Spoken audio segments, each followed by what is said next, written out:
The day I arrived in Green Lake, the air felt heavier than the dark clouds hanging low over the valley.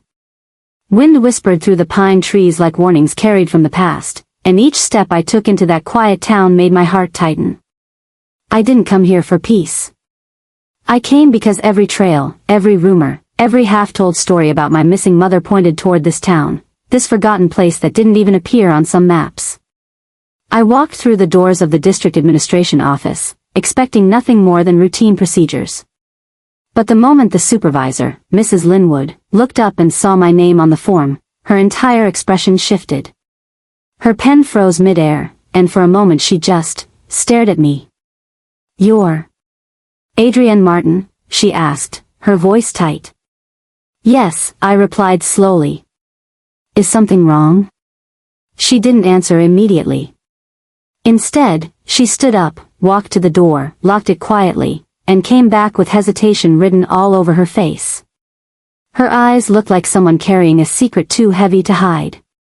"You don't know what your name means in Green Lake, do you?" she whispered. My brows creased. "I've never been here before. I have no connection to this place." "Oh, but you do," she said, sliding a brown folder toward me. "More than you think." A strange feeling crawled down my spine. 5 years of searching for my mother had brought me nothing but dead ends, anonymous tips, misleading photos, and doors slammed in my face.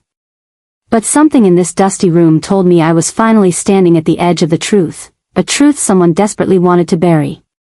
Mrs. Linwood opened the folder, revealing a stack of photographs.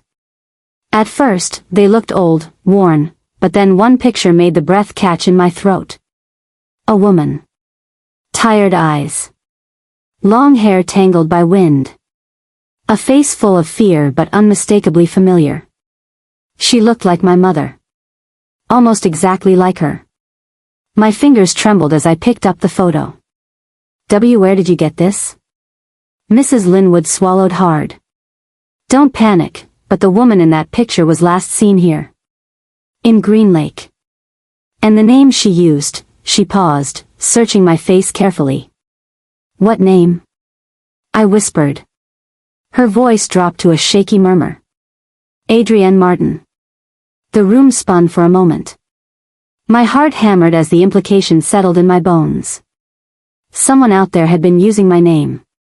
Someone connected to my mother's disappearance. Someone who wanted me in this town.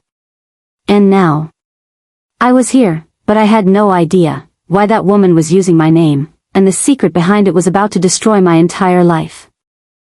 The morning of the hearing arrived with a gray drizzle.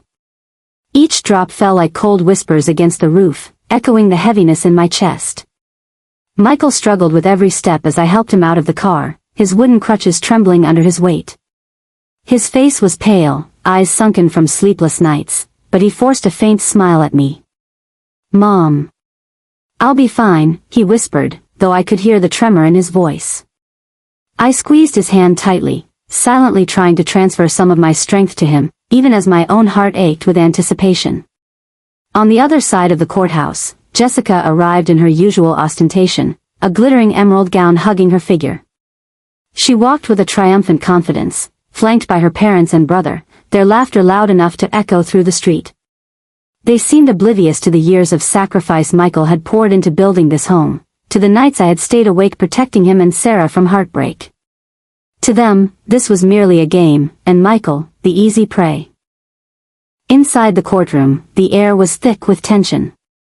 Michael sat rigidly on the plaintiff's bench, gripping his crutches, eyes cast downward as if he wanted to disappear. I stayed behind him, silent, waiting for the right moment. Jessica perched on the defendant's bench, her high heels tapping the polished floor, a cruel metronome of mockery. Jennifer Rivers, Jessica's lawyer, began her argument. Her voice was firm, rehearsed. "Your Honor, Mrs. Jessica Torres has endured an unsustainable life beside a disabled husband. Mr. Michael Villasenor is unable to provide, and we request a fair divorce, including half the marital property." Each word landed like a dagger in my chest. Michael tried to speak, but his voice broke. His trembling hands clutched the crutches, he was visibly struggling not just against the physical pain but the emotional onslaught. Jessica sneered. I deserve better than a life with someone who can't even stand on his own. Her laughter was icy, cruel, and echoed in the room. I felt fury rise, a storm I could no longer suppress. I walked forward, calmly opening my old leather briefcase. The sound of the zipper echoed in the silence. I pulled out the documents I had gathered, placing them carefully before the judge. My voice, firm and unwavering, cut through the tension. From this moment, I will be representing my son, Michael Villasenor. The evidence I present will show the truth that cannot be ignored. The courtroom fell silent. Eyes widened. Jessica's smug expression faltered. Even her lawyer looked uneasy. Michael's head lifted, eyes wide with hope. I paused for effect, letting the weight of the moment sink in. The truth has a way of revealing itself, I added softly, yet every word was sharp. And no one, not even the most cunning, can hide from it forever. Arihuk, Urdu style in English. But little did I know, the storm had only just begun, and the next secret I would uncover would shake our lives to the core. The courtroom was tense, every eye fixed on me. I could feel Michael trembling behind me, but his gaze followed mine, a silent plea for strength. I took a deep breath and opened the next set of evidence, a small USB drive.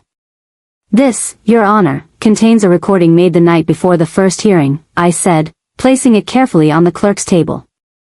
It reveals the manipulation and lies that have been forced upon an innocent child. The judge nodded, and the recording began. Jessica's voice filled the room, harsh and commanding. Sarah, you must say you don't want to live with your father anymore. Say it tomorrow, or we'll lose everything. A soft sob followed. But I love Daddy. I don't want to lie, Mom. Her voice hardened. Do as I say, or life will be miserable. You don't want to live poorly, do you? The room froze. Gasps echoed, whispers grew. I felt Michael stiffen, his hands gripping his crutches like a lifeline. Sarah's small voice trembled but shone with courage. I love my daddy. I want to stay with him and Grandma. I will not lie. Time seemed to stop. Jessica's face turned pale, her carefully constructed facade cracking. Her lawyer, Jennifer, could do nothing but glance at her client in worry. The courtroom murmured, some even nodding in respect for the child's bravery. I stepped forward and gently hugged Sarah, holding her close. Truth cannot be twisted, Jessica, I said, my voice cutting through the tension. The warmth of Sarah's tiny hands gripping mine gave me strength I didn't know I had. Jessica tried to speak, her voice shrill and desperate. She's being brainwashed. This is all lies. But it was too late. The truth had taken its place. Judge Morales' eyes were steady, calm, and discerning. The atmosphere shifted, like a pendulum finally swinging back toward justice. Michael's gaze lifted, tears threatening to spill, but this time not from shame or fear, from hope. I continued, my voice unwavering, recounting the years I had fought injustice and corruption, the times I had faced more powerful enemies, and the promise I made to never bow to lies. Each word resonated with everyone present, and I could see the respect and belief in justice rekindled in their eyes. As I finished, a quiet silence filled the courtroom, but it was no longer heavy with tension, it was electric, charged with anticipation. Michael squeezed my hand, the tremor of relief and newfound courage passing between us. But even as hope flickered, I knew deep down, the real battle was far from over.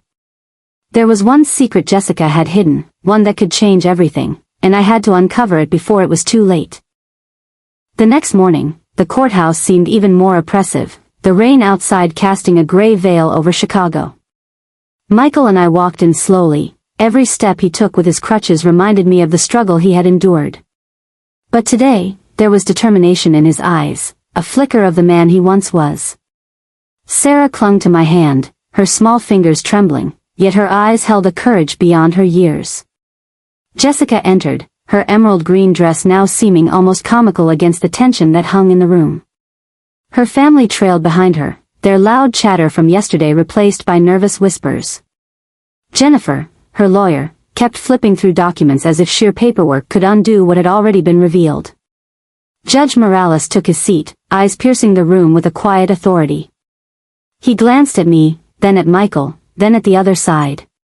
"Mrs. Villasenor, please proceed," he said. I opened my briefcase once more and revealed another crucial set of evidence, financial records linking William Harris directly to Jessica's lavish lifestyle and manipulations. Receipts, bank transfers, hotel bills, all meticulously documented. The room went silent. Michael's jaw tightened as he glimpsed the proof of the betrayal that had cost him so much. Jennifer tried to intervene. "Your Honor, these documents may show connections, but they do not prove intent." I interrupted calmly, my voice firm, unwavering. "Your Honor, intent is clear. The documents reveal a calculated plan to exploit my son, manipulate our family, and seize assets that are rightfully his. This is not just about money, it's about justice." The murmurs in the courtroom grew, the tension shifting palpably. Faces turned toward Jessica and her family, watching as their confidence crumbled. She clenched her fists, her lips tight, but no words could save the illusion she had created. I felt Michael's hand tighten around mine. "Mom," he whispered, voice low but filled with gratitude, "thank you for standing up for us." I smiled softly, squeezing his hand back. "This is only the beginning," I said. Inside, I knew we were close to turning the tide completely, but Jessica still held secrets, the most dangerous one yet. Judge Morales leaned forward, eyes sharp. "Mrs. Villasenor, it seems your preparation has been extraordinary. Please continue with your next presentation." I reached for the final piece of the puzzle, the one that could destroy the last shred of Jessica's manipulations. As I placed it on the table, I glanced at her face. She turned white, her eyes wide with fear. The room seemed to hold its breath. Little did Jessica know, the truth I held could shatter her world completely. But revealing it would come at a price, one that could test the strength of our family like never before. The final hearing was electric with tension. The courtroom was overflowing with people, reporters, neighbors, and strangers drawn by the storm that had already shaken the city. Michael held my hand tightly, his body tense but his eyes no longer hollow. Hope had returned. Sarah clung to my side, her small fingers entwined with mine as if I were her anchor in a world full of lies. Jessica entered last, her face pale, her elegance failing to mask her fear. Jennifer Rivers, her lawyer, clutched her documents desperately, her confidence eroded by the evidence we had already presented.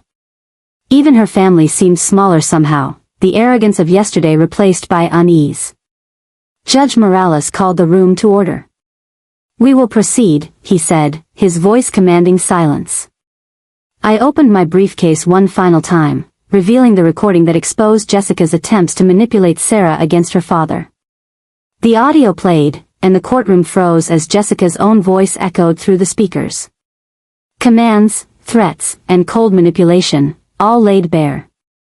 Sarah's soft sobs and her honest refusals rang with heartbreaking clarity.